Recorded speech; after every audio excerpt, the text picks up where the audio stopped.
Welcome to the Veterinary Cannabis Society Podcast. Our mission is to create lasting solutions that ensure the safe use of cannabis in pets through education, advocacy, and the promotion of product standards. On this podcast series, we interview subject matter experts in the field of veterinary cannabis science, products, and law. In doing so, we are changing the conversation about the use of cannabis in veterinary medicine. Welcome. I'm Dr. Trina Hazzah, the president and a co-founder of the Veterinary Cannabis Society. In this podcast, you'll hear my conversation with Dr. Brandon of Canna Companion. Not only does Canna Companion support VCS via partnership and sponsorship, but Dr. Brandon is also a great friend of mine and someone whose commitment to cannabis medicine that I truly admire. If you enjoy getting nerdy about the science of veterinary cannabis medicine and product testing, then this is the podcast for you. Welcome, everybody. This is Dr. Trina Hazzah. I'm here with Dr. Sarah Brandon, a fellow veterinarian and cannabis expert. Sarah, do you want me to call you Sarah or Dr. Brandon? Oh, Sarah's fine, please. Okay. Well, I will then, because that's kind of what I came. But some people, I want to make sure I'm very respectful at always. Okay, so I figured if we could start off and you can tell me a little bit about your background in medicine and what led you into the cannabis industry and what really got you excited about cannabis in the first place. Sure. It's kind of one of those, it started when I was young, and no, it's in primary school. We were obviously, learning about all kinds of different things in school, but my husband and I had both been in the veterinary nursing side of things for quite some time. And we noticed that there was kind of a big deficit in analgesia. And we thought, well, I wonder what we might be able to learn here in school that we can kind of take with us and be able to do something with it. So going back a little bit to him, he has pretty severe joint issues from old sports injuries and is very allergic to opioids and NSAIDs. Cannot take them, period. So he was looking for some kind of analgesic that would help him a little bit so that he could continue doing his studies comfortably, etc. And he started looking at some studies out of Israel and found some really neat ones on CBD specifically, and then some separate ones on just basic cannabis therapy. He went ahead and started trying it, and not for getting high, but just to see what might make him comfortable. And it really did. It made him very comfortable. We had no idea what he was taking. We had no idea the big amounts. Probably THC heavy would be my guess, given that we were just kind of getting what we could. And we were in the middle of nowhere, in the middle of Oklahoma at the time, at Oklahoma State University. We also happened to have a Rottweiler who had genetic hip dysplasia. And we just thought, you know what? I wonder if we can give him some and see what happens. Does it make him better? He had been on Rimadyl for quite some time, Cosequin, of course, and was so in his comfort levels. We gave him an unknown amount, a nugget, if you will, of marijuana bud. It was THC heavy. We didn't do anything other than just give him a raw nugget, so it was more acid than anything. But again, it was unmeasured, so he did get high. But it wasn't terrifying. He got a little bit high, and we turned the lights down, turned the music on, and everything was calm and quiet. He did fine. But what we noticed was it was a full 24 hours before that dog needed anything else for his discomfort. Whereas before, even with Rimadyl and Cosequin, he was still uncomfortable.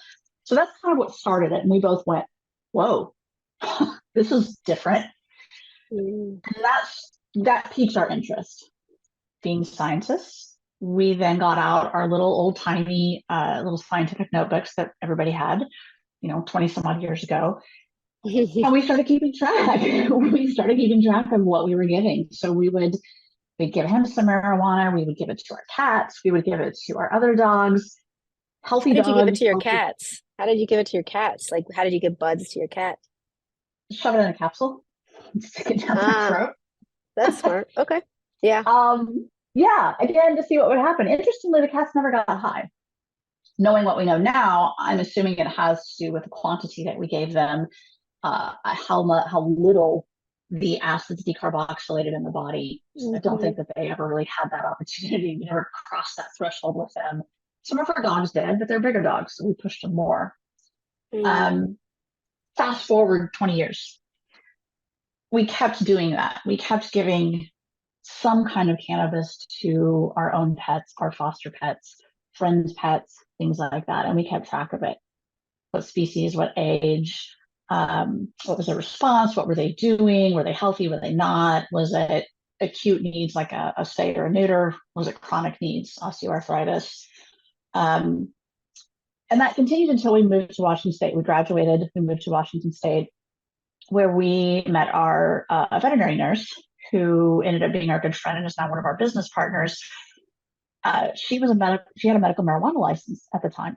We decided to become her growers. And this process really expanded our horizons, because now we had access to different kinds of strains of marijuana that were CBD heavy. We didn't have to worry about getting our patients high anymore. So were they hemp at that point, or were they just like CBD dominant, like ACDC or Ringo's Gift, like that type of? So I'm just talking about different cultivars that exist that are CBD dominant cannabis strains that are marijuana derived. So okay, cool. Yeah, these are the ones that people have bred. They found a couple of cannabis strains, marijuana strains that they noticed didn't make them high, tested them, saw they had a little bit more CBD, kept breeding them until they got higher CBD counts and THC. They're still classified as marijuana because their THC counts are over 0.3% THC. So, for example, one of these medical strains might have a CBD count of, say, 12% and a THC count of 3%. That's a pretty typical what we ended up finding. Okay. But that then led us to, we could now put some numbers and some data, some additional data to our patients that we were giving this to now. We could say, well, we know we're giving them this many milligrams of CBD, we're giving them this many milligrams of THC, and we could assess the responses. That kept going. Did you do your own extracts? We did. We did extracts too. We didn't do a CO2, but we would make them in house. So we would use an organic ethanol, burn it off so that there was no ethanol left, and we would have that, or we would purchase them that were similarly made. Wow. Yeah, it was a pretty crazy time. All this in our kitchen. Yeah. All of this in our kitchen. Wow. All right. I love it. So that whole process all that data ended up going into an actual electronic database where we could then kind of cross-reference all the different parameters. That process led us to Canna Companion, because what we could actually do now is we could do bracket dosing and say patients between this body weight and this body weight do best on this mg per kg CBD. Same thing with the next size, cats versus dogs, oil versus capsule being obviously the powder form. So that kind of started the company, and we've continued that. We now we offer free consultations so that we can talk to people about this and educate them and be able to provide more details about cannabis therapy to pet parents, veterinarians, etc. So that's how our background and how I became involved in the cannabis industry. And you clearly never left. Did you ever end up going into traditional, like, general practice or any of that when you left? I did. And that actually, all the cannabis stuff is in the background. Yeah, I get that. That was all happening. Yeah. Some of it was perfectly legal at the time in Washington State. Some of it wasn't. Obviously, for pet parents, before it was legal, we obtained written permission. Hey, this is what we're doing. There's no studies on this. This is what we expect. Pet parents were just happy to have something. I forgot what you asked me. No, you answered like what your no, it was perfect. I was very interesting. So the thing about it is, Sarah, I don't even know all of these details. Like, you've told me bits and pieces, but to hear the whole story as one is really fascinating. Like, oh, cool. To have started this in Oklahoma, like, never would I ever imagine that anyone would start being interested in cannabis in Oklahoma. And then Washington makes a little bit more sense. And then you still practiced for a while. And then you just incorporated your practice. And what was probably really fortunate for your patient population was that instead of reaching for an NSAID sometimes, you'd say, well, why don't we try this first? Like, here, give me your written consent. But you weren't having to deal with some of those typical side effects if it worked for those patients, right? If it didn't, sure, you could use it by combination or whatever it may be. But I think it was really fortunate because back then, no one was really doing that. I mean, that's why I always say you're kind of like, and you don't take offense when I say this. I always tell you that you're the grandmother of, cannabis, and that but there's not an age thing. It's more of a wise. It's a wise and experience thing. Like Thank you. You inspired me. I've told you that many times. Like you've been doing it way longer, and the reality is you are comfortable in what you're doing because you've done it long enough, which is really nice. And then it still really is never long enough because you still are learning every single day, right? I mean, constantly. Every single patient that comes in, every time I talk to another professional, I'm always learning something. Every little study that comes out, that proves this theory that we had a while ago, or hey, that just proves it. Hey, that's something new. So constantly learning more. Well, and I don't know about you, but I feel like for me, I still get just as excited about learning new things now as it did, 8 years ago when I first started, and I'm kind of a baby still in the stages of learning. And I think that I remember in oncology, I felt that way when I was doing my residency. I was like a sponge and took it all in. And then eventually I stopped being as interested or as excited in learning, but that hasn't gone away with cannabis for me. And I don't know how if that's changed for you in any way. Not at all. I think being in it so long has kept me fresh because there's so many regulatory changes. And then as those regulatory changes have occurred, we see more and more people being able to do more and more things. So this whole industry is exploding. There's research going on in almost every species that we deal with regularly, including humans. There are chemists out there that are studying how to break down these compounds. There are chemists out there that are saying, well, I don't want to break it down. I want to learn how to make this compound into another one. It's just this whole exploding industry. So as that happens, and as research says, well, this compound can do this, and that compound was found here, I can come back and use my experience and go, okay, I want this little tiny compound, and I want it in so many parts per million. And I think here's what it's going to do for the cannabis system. And based on our business model, we're more theoretical and experiential. So we then say, okay, well, let's try this. And we give it to so many patients. We notice how they respond. Okay, that was a good trial. We want to keep it or we don't. And it's constant. We're constantly doing that. So yeah, I'm always excited. I'm a geek. I'm okay with being a geek. I embrace it. And I love learning about this plant. No, I do too. So I have a question then for the folks that are listening. Like one of the big questions I always get is about safety and the lack of regulation, especially for hemp, right? Like at least in the marijuana derived products, if there is a dispensary, oftentimes, depending on your state, there's certain bureaus of control that help, control the cannabis limits and safety standards and things like that. But with hemp, it's kind of up in the air, right? So you're getting these products that could be bought from a gas station or a CVS or wherever, and people are using them in their pets. So what have you guys done to ensure that your hemp-derived cannabis products meet the quality and safety standards that you think are important? Right.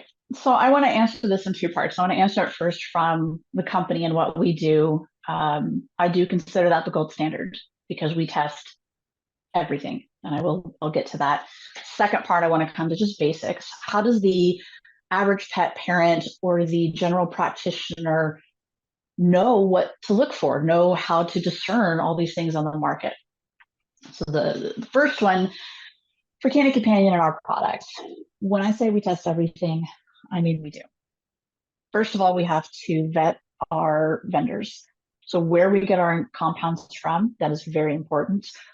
For us, we are an NASC sealed company. That is a National Animal Supplement Council They are kind of our go-between between the regulatory world of the FDA and the USDA combined, and what we can actually put out there and be confident and say, okay, our products are meeting these standards and we can do this.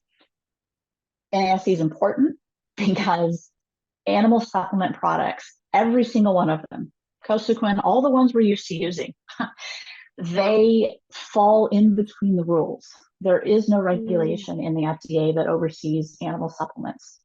USDA only handles animal feed. So that gives us this big, huge gray zone. But again, that's where NASD kind of came in and said, look, we're going to figure out how to navigate between both worlds and make sure that the animal supplements out there can have something to stand on. So that said, we take their requirements and we step it up one step further. They require that you obviously have to adhere to certain claims on your labels and that your testing policies must obviously apply to that. That's to the end product. We say that's great, but again, we want the gold standard. So we test our compounds that come in from verified vendors. Our vendors are usually NASD certified as well, so that we know that what they're doing is what we're doing. But let's say that's not the case, or even if it is the case, we're going to test for microbes. We're going to test for potency of the products that come in. Potency meaning CBD and THC content, terpene content. We're going to test for pesticides, and not pesticides by human marijuana standards, where it is legal and you can get those results from different states, because our patients aren't human sized.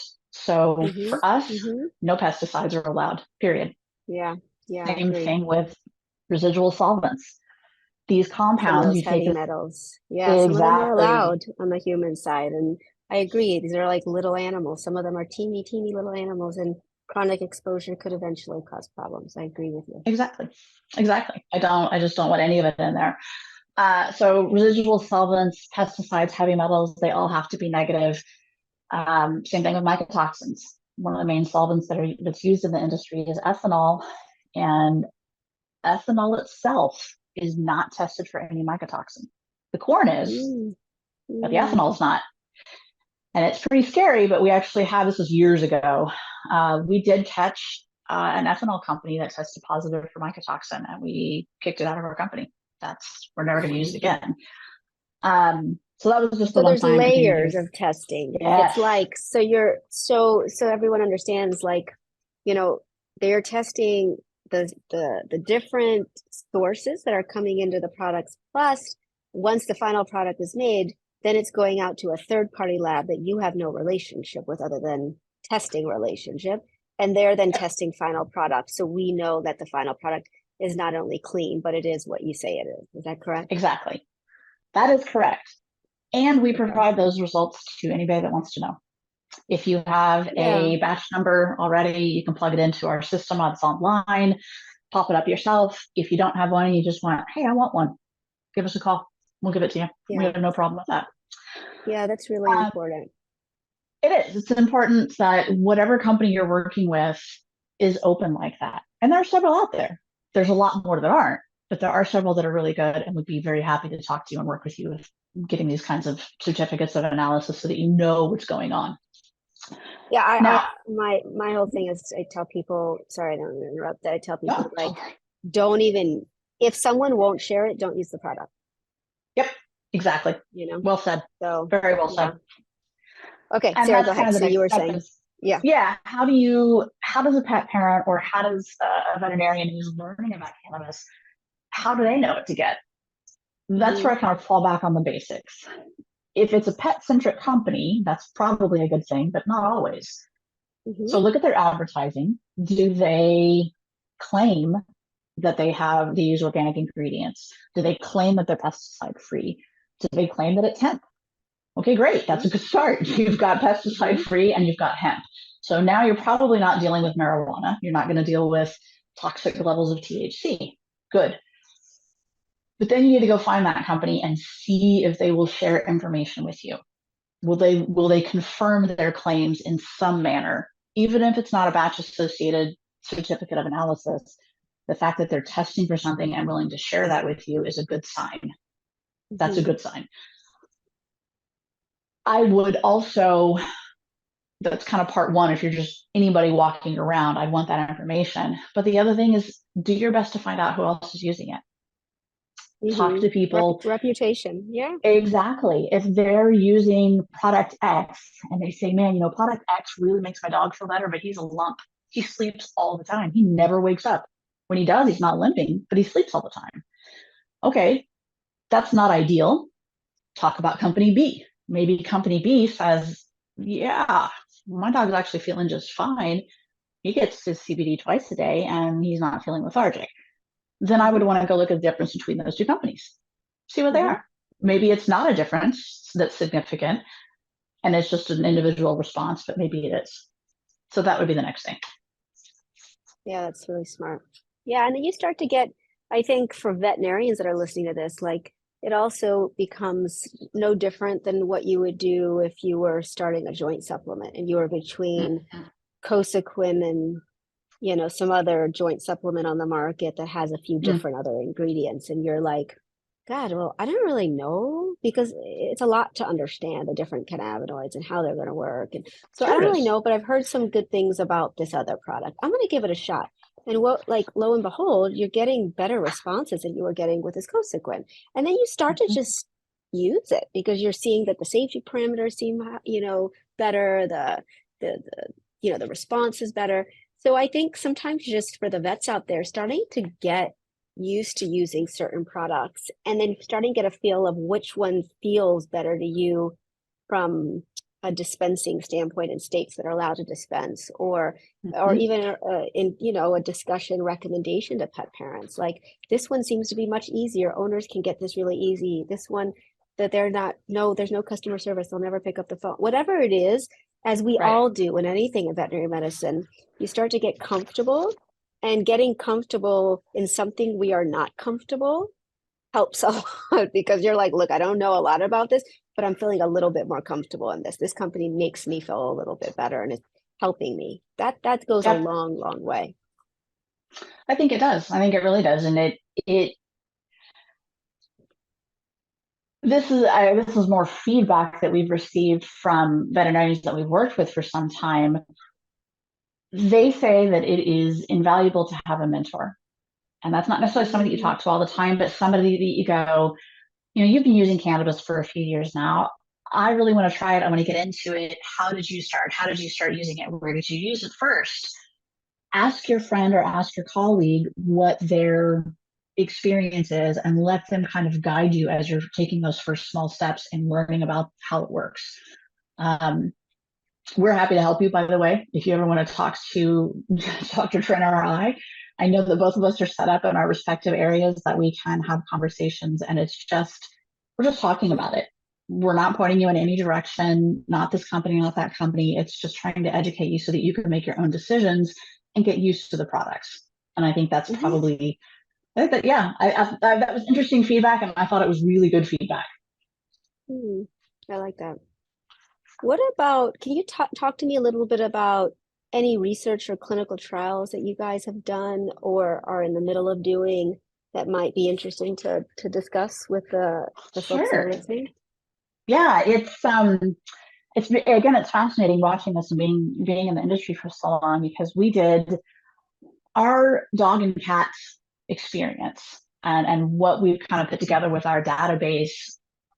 We are now seeing other people do double-blinded studies in dogs and cats, or dogs especially, not so many cats yet, but dogs especially, that we're seeing this data that is showing the experience is actually real, meaning we've seen all of these things and now we can have double-blinded studies that are proving it. So I'm really excited to see those. Yeah. It kind of boosts your confidence too. You're like, wait a second, I haven't just been like blowing smoke. Like there's actually something that what I'm seeing is actually been validated. This feels so much better. I know that feeling. That's exactly right. It is. I've been flying over here going, no, I swear this is how it's working. So my point of mentioning that is the dog and cat studies that are coming out are really good. We're moving forward and we're pushing the envelope with exotics. The exotics often get kind of left behind because they're not really represented monetarily a lot when we look at the finances of, company looking at what they want to target. But at the same time, it's really important. So for us, we actually did a lecture. My husband and I did a lecture down at LSU several years ago, and we met Dr. James Carpenter, who is one of he's their avian specialist, and he has up one of the research departments. So we did some pharmacokinetic studies with him. The first one was just CBD with Amazon parrots. And I think the most fascinating thing about that study was the mg per kg of CBD that was used in the study was really high. I mean, like how high? Really, I am pulling it. We did about 60 mg per kg CBD. And 120. Wow. So we did two different levels. We did 60 mg per kg, and then we did 120 mg per kg. Wow. Okay. Insane levels. But what was fascinating is the amount that was absorbed into the bloodstream was very little, almost none detected. It was the strangest study. And for those of you that are parrot people or want to look at this, it's in the Journal of Avian Medicine and Surgery, 2022, and it's pharmacokinetics of cannabidiol and the I'm not going to be able to say this, Hispanolis and the Amazon parrot. You'll figure it out. Yeah, I remember that. I remember yes. that. No, it was exciting. So what are your thoughts? Does it have to do with metabolism? Like what's kind of the theory behind why you can give that much but have so little in the bloodstream? Well, we've got a couple of them. One of them, we have a follow-up study on this that is much heavier in acids. So we're going to see how a larger amount of acids affects this. This means acids in THC, CBD, and a couple of the other cannabinoids that we're looking at. So we're going to see how that affects it. That study has been run. They are running all of their analysis and putting it together right now. So it probably won't be published next year, would be my guess. So that's one thing that we're testing to see what happens. Now, the other thing that we think is going on is we're getting a lot of loss in the GI tract. Fine. We know that's part of it. But I don't think that it is as significant as what we want to place on it, how many compounds are actually measured in the blood. Amen. I say that, sister. Yeah. Yeah. My husband and I have talked about this a lot, and we think that eventually science is going to find that we're looking at parts per million at the receptor level, not even parts per million in the bloodstream. So tiny amounts affect this receptor. And I say that because I think that's why we're seeing this very little in the bloodstream, and yet in our data, when we're looking at our patient profiles, we're using doses at about 1 mg per kg or less. 1 mg per kg, and I know these guys are in grams, so we're talking tiny amounts of CBD, and they are clinically responding. We had one bird with severe osteoarthritis in her feet, and she ended up needing 3 mg per kg, but she's doing well. She can't fly, but she can perch now. But that's like how many? Like it was like less. I mean, teeny. Like there's tiny. Just so little. So like you were giving point some milligrams to this little bird. Yeah, right. Yeah, tiny. Yes, but she feels great. Yeah. She's still alive. I mean, she's doing. I mean, that's what we see in dogs and cats. I mean, it's the same. Like you don't have. I mean, look, with cancer, I'm on the fence. I'm still like, ooh, I go high. Go. At least that's what's happening in the human world, and I've been kind of doing that for a little while. Although I've seen really small doses to make a difference. So I think there's something to be said about exactly. We're so much basing off of what's in the blood to determine. Is it going to be effective? And I think what you're saying makes sense. Is that it's the level of the receptor that's most important. And who's to say that the area that you're trying to target isn't accumulating so much more than it's in the blood? So you can't measure the blood to say. And there's some studies that are unpublished. I believe they haven't been published yet that have shown that there's higher levels of cannabinoids in certain parts of the body than in the bloodstream, significantly higher. And so I think there's something to be said about metabolism, distribution, receptor distribution. Like, so I get a little worried when someone says, well, there's no improvement. So, but you're not even close to the dose that might work. Well, that could be true in some cases. You have to go much higher. It could also just be the actual formulation, that if it were adjusted slightly, like having more acids that are more bioavailable, let's say, perhaps you'd get different efficacy, or using a little bit more THC, or whatever it may be, right? So I think I hear you, and I think everyone needs to hear that. Like, we can't base everything mg per kg and looking for a response, because it's not that simple. And that's why you can't use in vitro and say, well, we're never going to be able to get to that in the blood, so we shouldn't use it. That's not true. No, it's not. And I try to tell people, when you're thinking about these things and thinking about how a compound could be so effective in the body and yet not be measured in the bloodstream. And I tell people, you know what? Think about walking into a room, smelling apple pie, smelling lavender, smelling peppermint, just smelling something that gives you some kind of an emotional response. That's not measured in the bloodstream, and yet that compound, that terpene that you smelled, caused an effect. So these compounds that we're giving, and we're giving them ingested, they are still having an effect. There's ample evidence when we look at, you mentioned receptors in different areas. We know that the cannabis receptor system really has one function. It listens to stress chemokines. Doesn't really care where they are, just listens to them. And then it upregulates there. So it'll upregulate in an osteoarthritic joint, where it will have normal amounts in a normal joint and maybe nothing in the bloodstream. You might find all the CBD compounds in that joint and nothing in the bloodstream. The other thing that has massive effects, and this, I loved learning this and seeing it in our patients, when you start adding more minor cannabinoids, a little bit of CBG, a little bit of CBN, a little bit of THCV, CBDV, you're adding these compounds in tiny amounts that absolutely would not be measured in those levels. You see significant changes in the patient responses. I would say this is across the board, whether you're looking at neurological issues, osteoarthritic issues, other internal medicine, kidneys, cardiovascular, GI tracts, even all of those things respond better when you have multiple compounds, and you're talking tiny, tiny, tiny amounts, 0.05%. Many of the labs can't even accurately test these things now, at least not yet. So that's the whole concept of the entourage, and like from a clinical standpoint, right? And I've never, the day that I start treating diseases with one compound, I don't know if that will happen in my lifetime. Like, at this point, it's like, I tell owners a lot, like, I might seem like we're throwing in the kitchen sink, but we're doing it with knowledge. So nice. Well said. I like that. Right?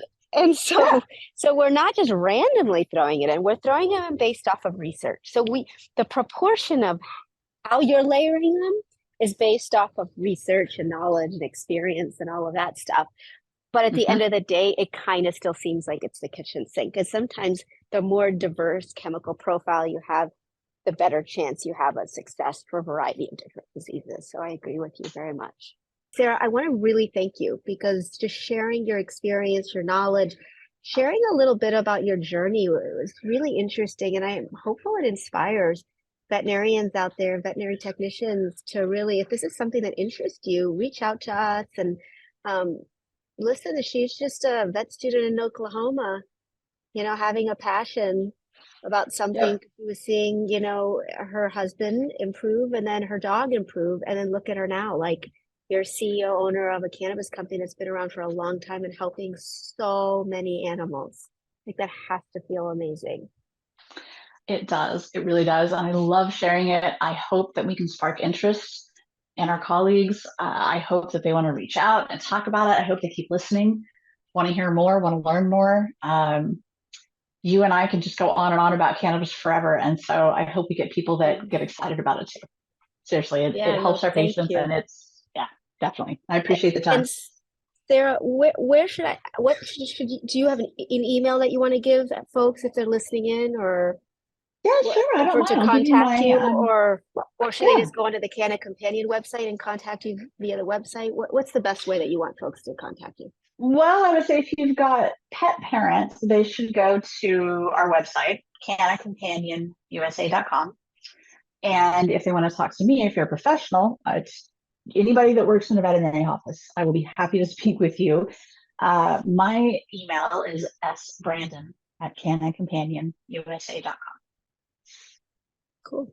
Thank you. And thank you for your time. Thank you. I appreciate it. It was fun. Thank you so much for listening to this intriguing conversation with Dr. Sarah Brandon. To learn more about her company, Canna Companion, visit cannacompanion.usa.com. You can also email Sarah directly at sbrandon@cannacompanion.usa.com. And if you have any ideas for the next podcast, let the Veterinary Cannabis Society know. You can email us at donorsupport@veterinarycannabiссociety.org. Thank you.